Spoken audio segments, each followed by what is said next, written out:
hopefully I got you in the mood. We've got the tea, we've got the incense going. We are starting a new unit this week called Sound and Structure. This is going to focus on how music is actually structured, different genres of music, different instrumentation that is used, etc. So first, this week, we are going to start by looking at pop music. I've chosen a song. This song is by an artist called Charlie Puth. I don't know if you know this song. It was from 2017, so a few years ago now. A song called Attention. This song has like 1.5 billion streams on Spotify, etc. and on YouTube, 1.5 billion plays. So you may know this song. I'd be surprised if you don't. So we're going to look at the structure of how it is broken down. We're going to talk this week about the different elements that make up songs, especially in pop music. So usually most songs have an intro. This is to attract the listener's attention, introduce them to a song. Then the verse, that's to tell the story. Then maybe not all songs have a pre-chorus. This one does. Builds the anticipation for the chorus, the main part of the song, which repeats more than once usually. And then some songs also have a bridge, which is like a breakaway from the main part or a variation, and then an outro. So these are some of the commonly used song structures you can see here. You can see this the same as this one here. A, B, C, B. This is pretty much how this song we're going to look at is also structured. So A being the verse in blue and B being the chorus, okay? Now you'll notice the pre-chorus in purple, they don't bother putting that here because the pre-chorus is technically part of the chorus. I like this visual as well. I'll share these with you. This one gives a little bit more detail. But we're going to discuss this week. Before I brought this song into Soundtrap, I first needed to find out what the BPM of the song is. So this is really important because if I didn't do this first, it would mess up the timing of the bars of how the song is arranged when I bring it into Soundtrap. So this website is kind of cool. Song BPM tells you a bit of information about songs, like the key, the duration, the tempo. So this is 100 BPM. So we're going to jump over to Soundtrap. And this is the song. I already added it by going here, add new song, import file, import to track, not import in sampler. Now, what I will do, and I'm going to give you a copy of this, I'm going to share it as an assignment and a couple of other songs. So you're going to do the same thing. You're going to look at a song and see how is it broken down? How many verses are there? How many choruses? How long is each one in bars? So to start with, I will duplicate this track. I always do this and just mute it, minimize. So just in case I mess this up in some irreversible way. So one of the reasons I actually chose this song is because I found this really good breakdown video a couple of years ago where he talks about the song, how he made it. And what I really like and respect, even though it's not really my genre of music, is this guy made it all himself just at home. And even recording ideas using an iPhone. He didn't go to any fancy studio. He just did it in his own home. And the intro, let's listen.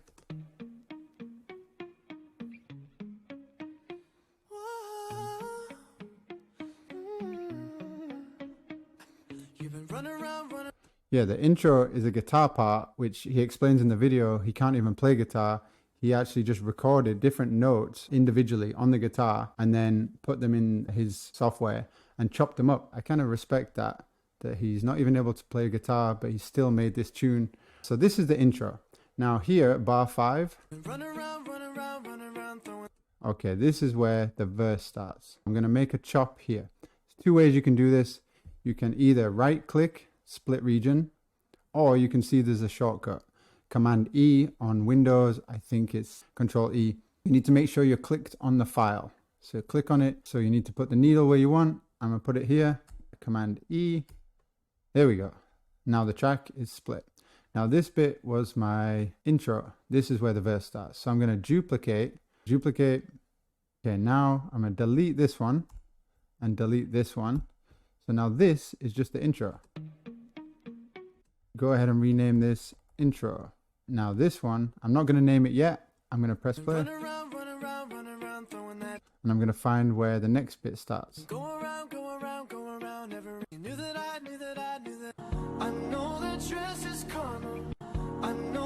Okay, we can hear a change in the song at bar 13. So I'm going to click here. Again, you can see it goes dark. Command E.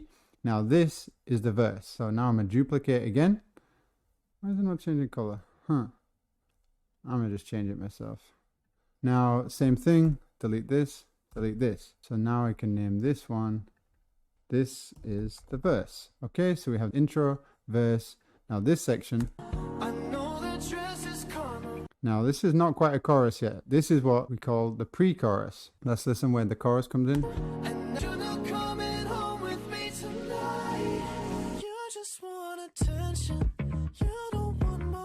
Okay, this is the chorus. And he talks about this in the video, quite interesting. Instead of making it like a classic drop, he breaks it down, strips it back, just vocals and bass. So let's duplicate this. Let's go delete this one, delete this one. So this is the pre-chorus. Now this is where the chorus kicks in. Let's see how long this lasts.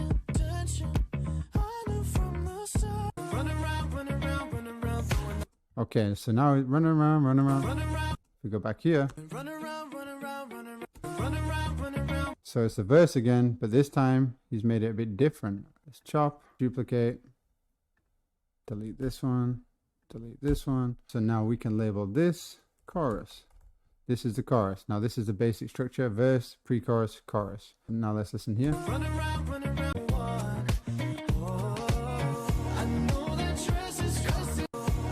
So bar 37. We got a pre-chorus. We can split it here.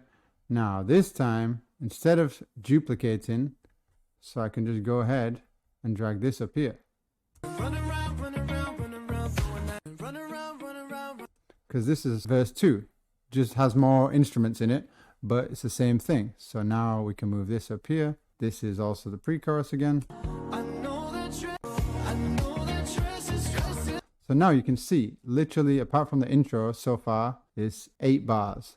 5, 6, 7, 8, da da da da, to 13, 13 to 21, etc. So every 8 bars the song is changing. So I would guess again, the pre-chorus is probably going to end here. Yeah, and the chorus starts again. It just repeats. Very simple. Pop music does this all the time. Let's see if it changes again here. Okay, but now this, what are you doing to me? This is a new section. This is now what we call the bridge in the song. Sometimes it's also called middle 8. Let's come back. Comes back to the pre-chorus.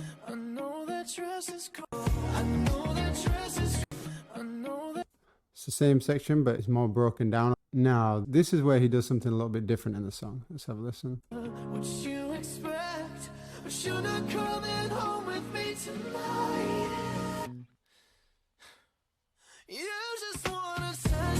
He has this pause in the music. This is the first time he does anything that differs from the 8 bars. Let's see, how many is it? 9, I think. Still pre-chorus here. Now we can bring this down. Let's have a listen.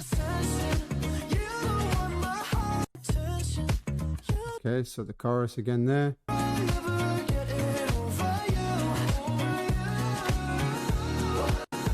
So let's split this.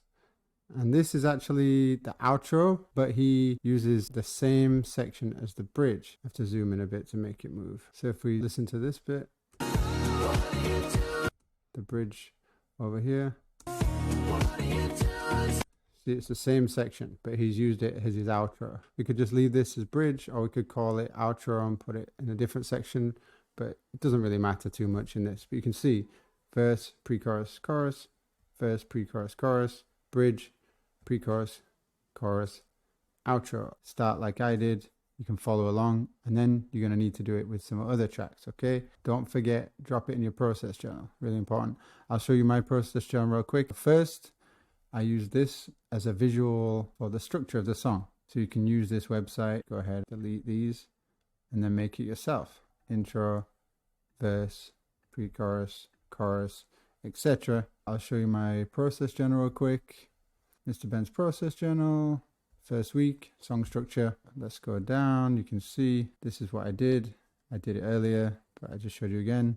This is the breakdown of the song, and I wrote a little bit about it. It's split into 8 bars. Everything almost is 8 bars.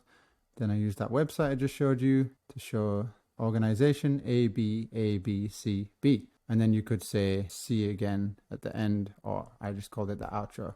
and then just a little bit of information. Everything is basically the same throughout except this pause, and I just talked about it here. Starts again just before bar 70. We added this pause to add more emphasis to the final chorus, and that's for one song. Easy. Doesn't need to be a crazy amount. As I mentioned, I will send you guys this Charlie Puth song as an assignment in Soundtrap. I'm going to give you a couple of other songs to try and break down, look at the arrangement. So let me know if you have any questions, and let's get out of here. Bye.